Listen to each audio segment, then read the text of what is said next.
Viewers, আপনি যদি WhatsApp থেকে কারো কন্ট্যাক্ট নাম্বার ডিলিট করতে চান এবং সেটি না জেনে থাকেন যে কিভাবে কন্ট্যাক্ট নাম্বার ডিলিট করতে হয়, তাহলে অবশ্যই এই ভিডিওটি আপনার জন্য।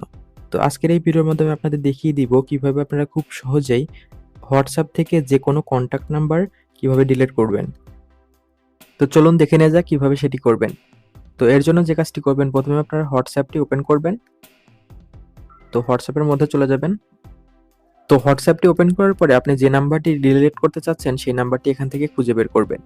তো আপনারা এখানে খুঁজে না পেলে তারপরে এখানে দেখতে পাচ্ছেন প্লাস আইকন, এখানে ক্লিক করে দিবেন। তো এখানে ক্লিক করে দিলে আপনি সমস্ত নাম্বার কিন্তু এখানে পেয়ে যাবেন। তো এখান থেকে আপনারা যে নাম্বারটি ডিলিট করতে চান সেই নাম্বারটি এখান থেকে সিলেক্ট করে নেবেন। তো আমি এখান থেকে যেকোনো একটি নাম্বার সিলেক্ট করে নিচ্ছি। তো নাম্বারটি সিলেক্ট করা হলে ওই নাম্বারটার উপরে ক্লিক করে দিবেন। এরপরে এখানে দেখতে পাচ্ছেন এরকম একটি ইন্টারফেস চলে আসবে। এরপরে যে কাজটি করবেন, এখান থেকে থ্রি ডট আইকনের উপরে ক্লিক করে দিবেন। এরপরে এখানে দেখতে পাচ্ছেন ভিউ কন্টাক্ট নামে একটি অপশন, জাস্ট এটার উপরে ক্লিক করে দিবেন।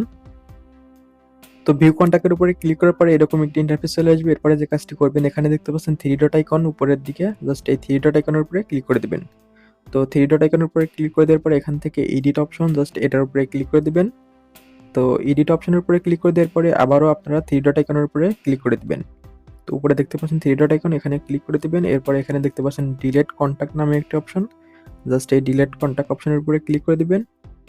তো এরপরে সর্বশেষ আপনাকে ডিলিট করার জন্য আবারও কনফার্ম করতে হবে, জাস্ট এখানে লাল ডিলিট অপশনের উপরে ক্লিক করে দিবেন। তো এই ডিলিট অপশনের উপরে ক্লিক করে দিলেই কিন্তু আপনার কন্ট্যাক্ট নাম্বারটি ডিলিট হয়ে যাবে। তো আপনারা চাইলে এভাবে খুব সহজেই যেকোনো হোয়াটসঅ্যাপ কন্ট্যাক্ট নাম্বার ডিলিট করতে পারেন।